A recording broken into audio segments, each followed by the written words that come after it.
Yo, what's up guys? So I survived 2 Boeing 737 flights. It was pretty cool. I brought a couple cameras with me. I brought my Canon R6 Mark II. It's what I'm recording on right now. A Panasonic Lumix DMC ZS100.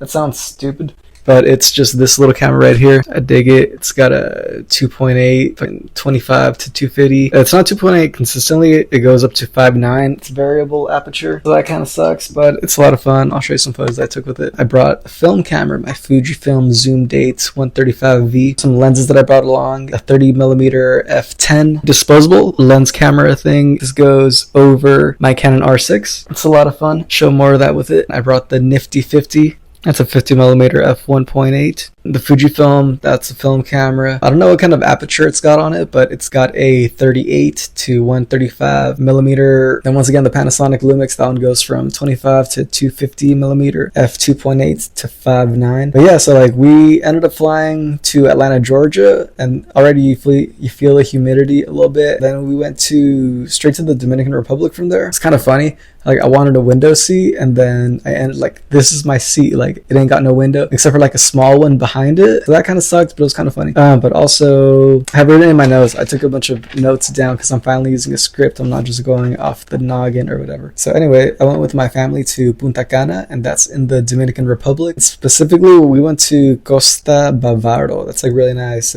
sweet ass beach. Oh yeah, so before I show you guys photos of the resort and everything, this video is not sponsored. I guess like my dad sponsored it because he paid for like everything. So shout out to him. When you're at Costa Bávaro, and what is it? Yeah, another little thing I picked up from other travel videos is like the resorts and places like this. Like they're kind of far from the city, and they're like a little far from each other. Along the way, you will see some cool sights, some nice greenery. Again, that probably has to do with the humidity. They have beautiful sights, white sand beaches. They got turquoise water. That's like really nice. In California, the water's cold, and we got sharks and stuff like that.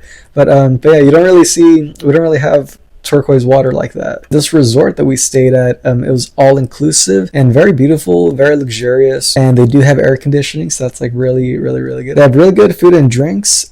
Try the Sammy Sosa. They got some chill ass cats just like throughout the hotel. And yeah, I'm from the Central Valley. They have a restaurant called The Valley, so I thought that was pretty cool, pretty funny. I know LA has some valleys, but this ain't about you right now. There was like pools like right outside of our room, and that was like really cool. I've never had that.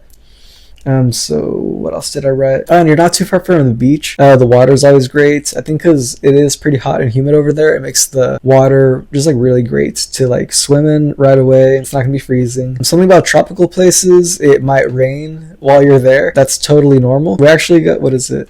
This was kind of like poetic though when it happened to us, because like I was drinking a pina colada and then we got caught in the rain, so it's like that one song. And even the water was great when it was raining. It is all inclusive, but there are some things that cost extra, like bowling, arcade, things like that. The gym is extra. I guess it's really nice. They have clubs. They have English pubs. Yeah, we did get a little fancy this one night. We went out to dinner. I was feeling myself. I remember this one lady, she asked if I was Colombian, and I was like, nah, I'm Mexican, and she looked kind of scared and nervous, but they're really nice people. Everything is all inclusive, but I would say like bring a bunch of extra singles anyway, just to tip, because your dollar goes a long way over there. So, you know, just be nice. It's pretty chill. Contrary to popular belief, not all Dominicans speak really fast. Some of them are really slow and chill, so that's pretty cool.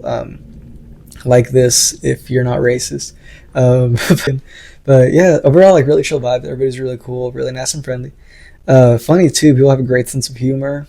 When we were eating some kind of restaurant, I forget where, but yeah, they have like a trio of like people singing some bachata music by request. Bring some extra money so you could like make a song request or whatever. They'll probably play you some music, and they get down, they sing really good. They're playing some aventura. There's something to keep in mind that I've heard in other videos is they call it island time. The service might be a little slower, it might take a little longer, but you will get your drink or whatever like that. It just might take a while. So try to like be patient. I heard it's also like this in places like maybe Spain or Italy, where the service is just a little slower, just a little more lax. Don't let that overwhelm you. In our resort, it feels like it'd be more expensive. Like the architecture is really nice. Try the Mama Juana. That's like the drink that they're known for over there. It's pretty good. Yeah, try the Sammy Sosa. I recommend that one a lot. If you don't drink, they got good lemonade. Oh yeah, when I went exploring, I brought my Lumix. So that was fun. I was testing out the low light stuff. And then on the last day, day, I had to have a Mexican breakfast, and I busted out my Leica. And I took a bunch of photos from our resort back to the airport, and it was pretty cool. Like, the whole vibes there were pretty chill. If I had more time and the chance to, I'd love to explore the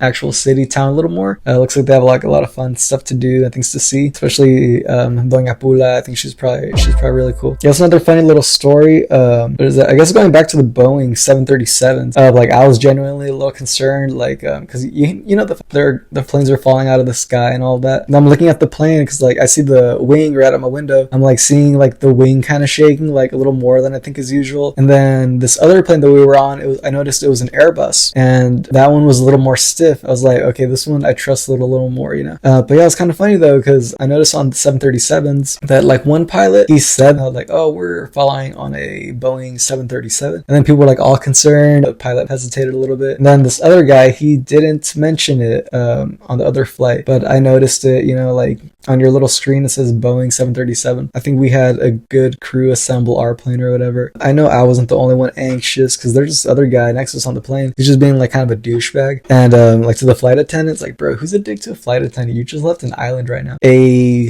therapist was on board, and I overheard her say like, oh, he has flight anxiety. I was like, yo, that makes sense. So if you have flight anxiety, keep it to yourself. But yeah, we made it. Shout out to Jesus. This baby didn't make it though, so not just playing. I just thought it was a funny photo. But anyway, if you guys want to check out more of my work, I have more of that on my Instagram. Check out my website, auhtml.com. It's pretty cool. Thank you guys for watching. Peace.